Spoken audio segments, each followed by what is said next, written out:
project. And I started really art and painting the week before the world shut down in 2020. And prior to that, I had built my life and my work to do something totally different. I wasn't an artist, and it wasn't until I picked up charcoal at the age of like 40, I think it was 46, 47, that I realized I was an artist. I didn't know before that.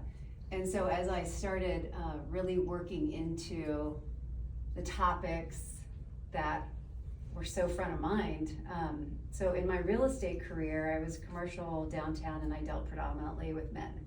And I'm 52 now, and growing up through the 70s and the 80s with these sort of the cultural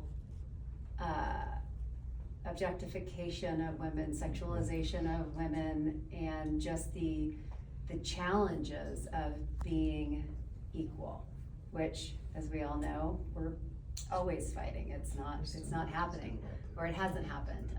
We keep making this progress, and then we get pushed down.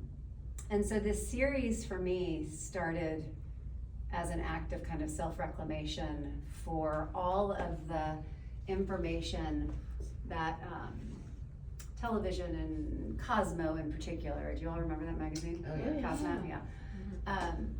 So the idea of body image and being comfortable, delighted, and enough in the body that we're in is a lifelong conversation that I've had with myself. And what I realized is it wasn't until I was 46, 47 that I felt like I belonged in my own body. And I'm not alone in that. And so when I started really looking at the way that we describe our bodies to ourselves, to others, it was evident that this idea of delight within the skin and bones that we all have is not something we've ever been asked to consider.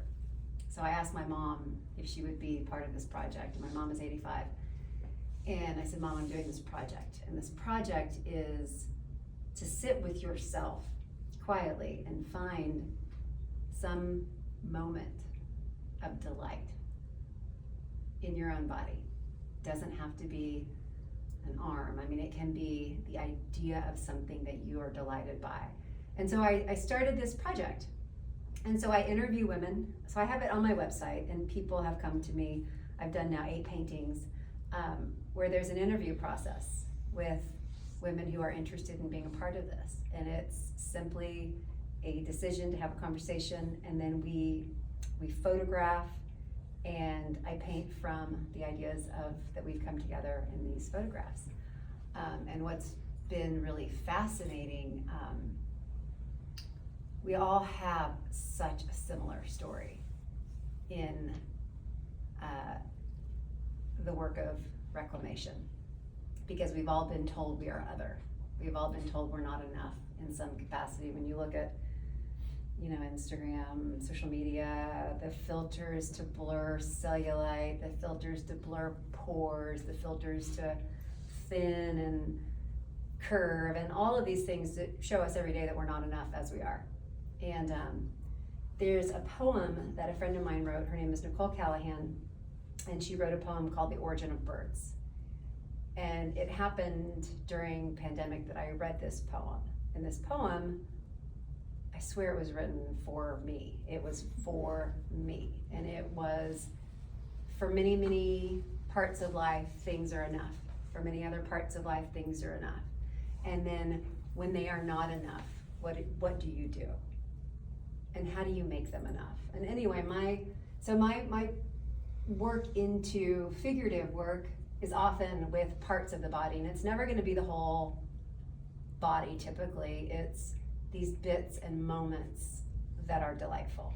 And it's never about being provocative in the sense of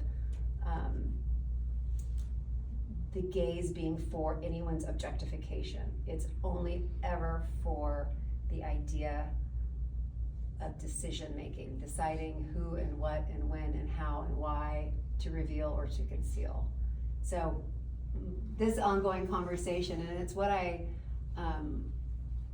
plan to keep working on. I've been teaching a high school art class in Tulsa, and I'm not gonna go back next quarter. I've enjoyed it, it's been delightful, but I really wanna work on my painting. That's kind of why I I don't think I said this, but right after pandemic, I decided to quit my job and just go paint full time. So that's what I do now. I kind of jumped off the cliff, and maybe it's a little bit of perimenopause, maybe it's a little bit of midlife, whatever it is, but I made the decision that I had found something that I didn't know I had, and then once I knew, it was incredibly important to do it. So a trust fall, so to speak. I'm lucky that I have a partner who is also an artist. He's a musician, and when I was talking about this process of, I think I want to quit my job, I think I'm gonna just chuck this 15-year career and start over, and he was like, rock on, do it. And I think that's pretty amazing. But anyway, this is one component of how I paint. I also paint portraits. I paint all kinds of things. Right now I'm at that point where I'm just so hungry to do it all that I want to do it all the time, and I find that teaching gets in my way of being able to do that, which is why I'm not going to do that any longer.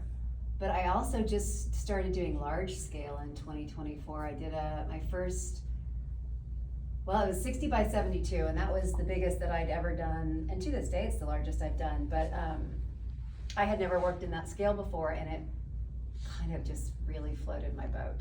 I loved it. It was really scary, and all the things that each piece of art is that is important to try, and that kind of shifted. But figurative feminist art through lots of different ways of showing that. But I'm a feminist painter, and as an extension of my art practice, I own a space in Tulsa called Carson House Tulsa, and it's a space made for and by women. Men are welcome, but it is a space for women, and that changes the dynamic, I think, when you're in a space that's made for women. Changes the expectation a little. And so I host life drawing weekly. I host a little yoga, menopause workshops. I have a little secret club called the WTF Club right now that we're all trying to figure out what's going on in the world. That we meet monthly. But anyway, this whole idea of my world before painting informs everything that I paint now. It's all a reaction to the experiences I had in a woman's body in a world that was, most of my interactions were with men. So it really informed a lot of what I speak to now. But anyway, the Delight Project. This one is the Delight Project number 3. Beautiful. Yeah.